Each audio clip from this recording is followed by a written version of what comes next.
Hello, Stratters. I'm Nate. I am back with part three of my series on the 10 Tickets Modern format. This is the format for the league that's going on right now at MagicGatheringStrat.com. It's the modern format, but your whole deck has to cost less than 10 tickets on Magic Online. So yeah, this is part three. Today we're looking at control decks. Previously we've done combo and aggro. That's parts 1 and 2. You can go back and check those out if you want. As I said, we're looking at control today. I saved this for last because control, by its nature, kind of has to react to what other decks are doing. So we're doing it last because now we've already seen a few of the things that other decks can try to do in the format. A few of the ways that aggro and control decks can attack you.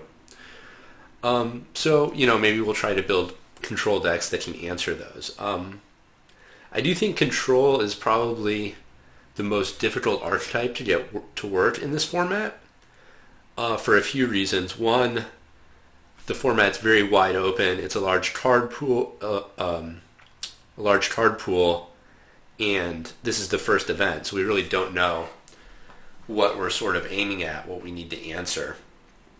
Additionally, control decks tend to be built around powerful individual cards. Cards that are just really strong on their own and don't really need anything else to function. So cards like Liliana of the Veil or Snapcaster Mage. And for the most part, cards like that tend to be too expensive in terms of tickets for this format. So those are sort of some limitations, but I think we can still make some control decks that will function well. One thing I'm going to try to emphasize, and I was keeping in mind as I was doing my own builds, was I don't think it's going to be work to be completely reactive, just to be on your heels and answering what your opponent's doing. I think you are going to need a proactive game plan, whether it's a combo finish or just cards that can deal a lot of damage and close the game quickly. I don't think you want to just be waiting around trying to stop what your opponents are doing. There's too many different ways people can try to beat you in this format for that to be likely to work. So with that in mind, let's jump into some decks. So this is the first one. It's a Cruel Control, named after Cruel Ultimatum, 7 mana sorcery.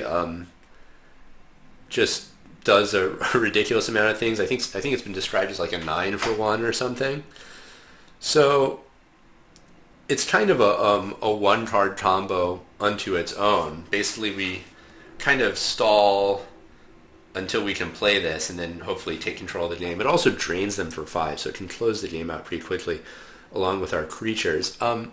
This deck is probably the closest thing to a traditional control deck I'm going to show you today, in that it's mostly answering our opponent's cards, a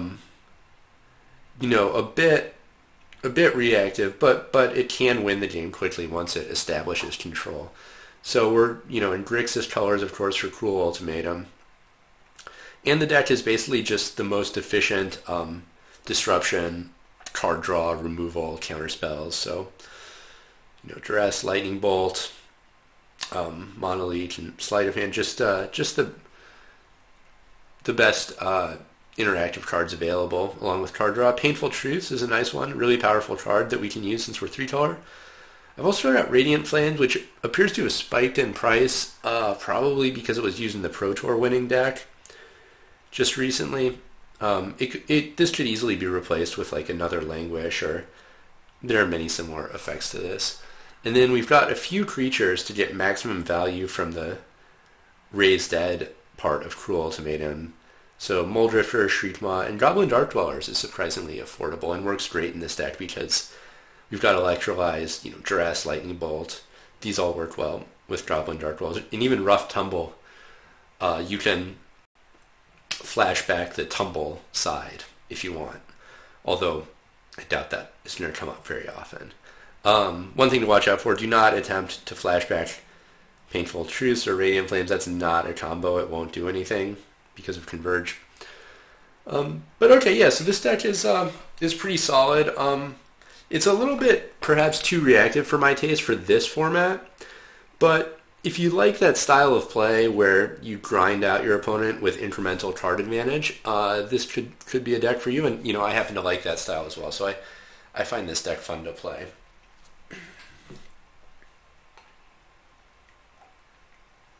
Okay, next up we have a port of an existing Modern deck. So here's the full Modern deck that costs 400 tickets or something. And this is one of the weirder decks in Modern. It's Lantern Control. So basically the core combo of this deck is it uses Lantern of Insight, which lets us see the top of everyone's library, and then either Ghoul-Trawler's Bell or Codex Shredder, where we can see the top of our opponent's library, and if we see they're about to draw something that's a problem for us, we mill it away. And the more of these effects we have, the more cards on top of their library they have to have in a row in order to be able to draw a card that they actually want. So basically, these three cards allow us to control what our opponent draws and prevent them from drawing anything dangerous. And essentially we try to lock up the game by doing that. So that accounts for their library. We still have to deal with what they already have in play or in their hand before we get this stuff out. So to that end, there's discard, Inquisition of Kozilek, and Thoughtseize to take care of the hand. And then as far as their board, the other key card of the deck is Ensnaring Bridge. All of our cards are quite cheap, so we empty our hand quickly, and this just shuts down all their creatures. And as far as other problematic permanents, Pithing Needle or Abrupt Decay are also included. And then the rest of the deck is, some draw and search to find things and kind of, just other similar effects. So as far as making a budget version, the core combo of Lanterns and Codex Shredder and Ghoul-Trawler's Bell are all quite cheap, only a few tickets. But after that, it gets a little bit trickier. Inquisition of Kozilek and Thoughtseize are both somewhat expensive. We have a good replacement for those in the form of Duress. So we'll play 4 Duresses. Beyond that, it gets a little bit dicey. There's cards like Blackmail, Distress. These cards are significantly weaker, but we can maybe consider playing some of those.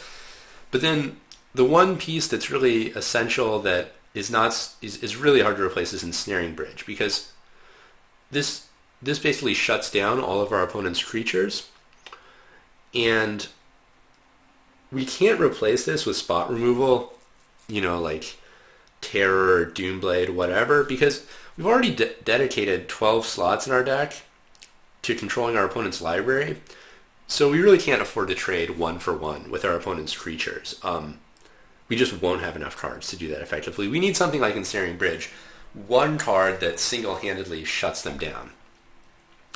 And there actually is a card that might do that really fits perfectly in this deck.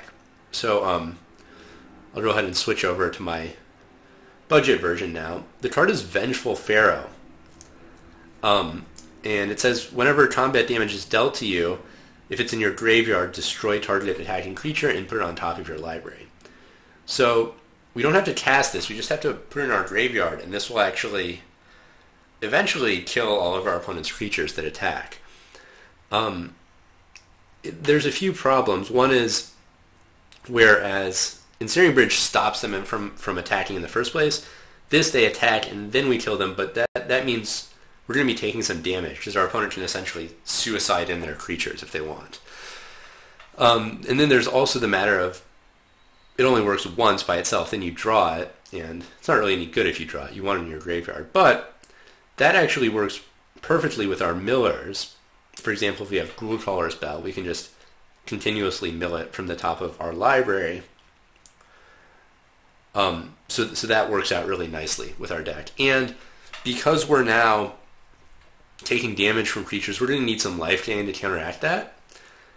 And for that purpose, I've got Quiet Disrepair. Not a card you see a lot, but it's actually one of the more efficient repeated life gain effects out there. It gains you 2 life a turn. The only catch is it's an enchant, artifact, or enchantment, so you really need a bunch of artifacts or enchantments in your deck to play this, but, well, that's exactly what we have. And it's also not, it can also destroy an artifact or enchantment, so it kind of also fills that abrupt decay slot of dealing with other permanents. So apart from that, I've got Extirpate, Collective Brutality. You can only afford one of these, but it is a nice way to discard a Vengeful Pharaoh and some added discard. I went with Drown in Filth as removal to try to set up Vengeful Pharaoh. And I went for Delirium Strines as my second discard effect. It's preferable to have targeted discard like Duress, but this knocks out 3 cards, so sometimes it'll knock out their whole hand, and it's another way to get rid of Vengeful Pharaohs that end up in our hand before we can mill them. And then I've just got the Pithing Needles and Vessel of Nascency for some additional search. Seagate Wreckage is great for this deck to draw extra cards, and I've also got Inventor's Fair from Kaladesh. This is not legal for the league currently, but going forward it will be. And it's only 0.1 tickets right now, and it's a great effect for this deck, especially since we need the life gain all the more now that we're using Vengeful Pharaoh. So I was really pleased with the way the deck turned out. Vengeful Pharaoh and Quiet Disrepair fit the needs of the budget version perfectly. So it was a fun deck to build. I don't actually know how well it works because most of the testing I've done so far has been in the just for fun room on Magic Online, and what I've found is people tend to quit matches a lot, really no matter what deck you're playing, but especially once it becomes clear that you're going to mill all their relevant cards and it's going to take you a long time to win, people tend to quit the match. Although, to be honest, I've brewed up about 20 decks for this format, and I've yet to find the deck that people will finish a match against in the just for fun room. So I don't really know what they're looking for, but it's definitely not this deck. All right, on to the third deck. This is a deck based around Wildfire. This is, I think, a fantastic card for this format. 6 mana sorcery, each player sacrifices 4 lands, and it deals 4 damage to each creature. This just completely wipes out a lot of decks, especially creature decks, but even control decks can be crippled by losing their lands. Ideally, this just wipes their whole board, leaves them with no permanents, and they've already played out all their lands, so that, they can't recover, and at that point it's just a matter of picking up the pieces. You could build this, obviously we're playing red for Wildfire. For the second color, I think you could go with blue or green. I'm going with green here. And it's basically ramping to Wildfire, a bit of card draw and manipulation and some removal to keep us alive. So we've got the ramp in Sakura Tribe Elder, Explore, and Search for Tomorrow. A little additional removal in Lightning Bolt and Fire Spout. Just some tormenting voices to smooth things out. Garrett is great to boost our mana and also to be a win condition, but it's almost 2 tickets, so we can't afford very many. Harmonize for draw, Wanvuli, Acid Moss, and then another great card for this format, Seasons Past. Super powerful sort of card draw / finisher in a removal heavy control deck. So I'm using that here. This deck is somewhat light on win conditions. All we really got are, Acidic Slime Beatdown or Garruk, or potentially just milling our opponent out by recurring Seasons Past. I'm not sure if that's really enough. Maybe some other sort of win condition should be in this deck. I'm not really sure what it would be, though. But in any case, once you've destroyed all their lands, there's really not much they can do, and Seasons Past is going to keep you flush on cards. So that's another idea. And those are some ideas for some control decks. So that's going to wrap up my series on the format.